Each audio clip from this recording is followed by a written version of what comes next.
গণহত্যা মানবতার বিরুদ্ধে একটি জঘন্যতম অপরাধ।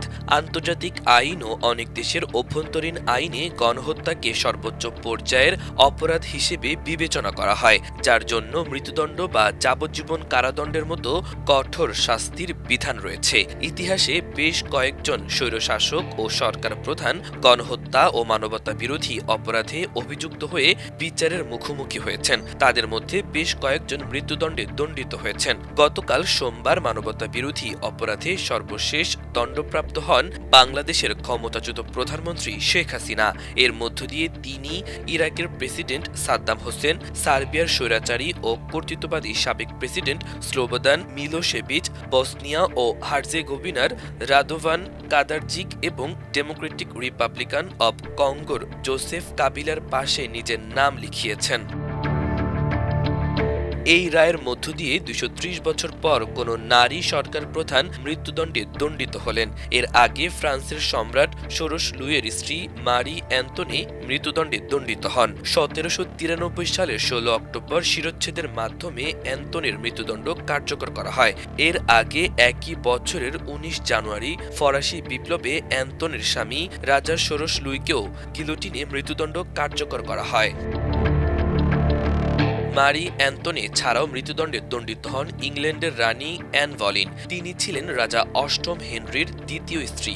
পুত্র সন্তানের জন্ম দিতে না পারায় হেনরি তাকে ডিভোর্স দেন। হেনরি তার বিরুদ্ধে মিথ্যা পরকীয়ার অভিযোগ আনেন। ১৫৩৬ সালে কুঠারাঘাতে অ্যান বলিনের মৃত্যুদণ্ড হয়। পুত্র সন্তানের জন্ম না দিতে পারলেও অ্যান বলিনের কন্যা হয়েছিলেন ইংল্যান্ডের পরম প্রতাপশালী রানী প্রথম এলিজাবেথ।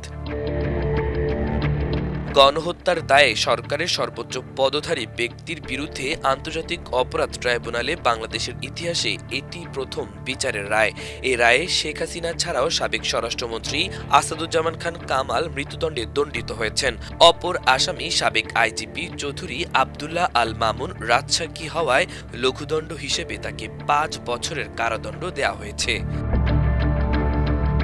শেখ হাসিনার বিরুদ্ধে সুনির্দিষ্ট যে ৫ অভিযোগ আনা হয় তার মধ্যে উল্লেখযোগ্য হল ২০২৪ সালের জুলাই আগস্টে আন্দোলন চলাকালে বিক্ষোভকারীদের বিরুদ্ধে ব্যাপক ও পদ্ধতিগত দমনপীড়ন চালানোর সরাসরি নির্দেশ দিয়েছিলেন, যা গণহত্যা, খুন ও ভয়াবহ নির্যাতনের শামিল। প্রতিবেদনে আনা প্রধান অভিযোগগুলো হল সরাসরি আদেশ, অর্থাৎ বিক্ষোভকারীদের বিরুদ্ধে ব্যবস্থা নিতে শেখ হাসিনা, রাষ্ট্রীয় সব বাহিনী, তার দল, আওয়ামী লীগ ও সহযোগী সংগঠনগুলো বিশেষ করে ছাত্রলীগ, যুবলীগ ও স্বেচ্ছাসেবক লীগের সশস্ত্র ক্যাডারদের সরাসরি নির্দেশ দেন। হাসিনার নির্দেশের ফলে ১৫০০০-এর বেশি মানুষ নিহত ও ২৫,০০০-এর বেশি আহত, অঙ্গহানি এবং বিভিন্ন ধরনের নির্যাতনের শিকার হন।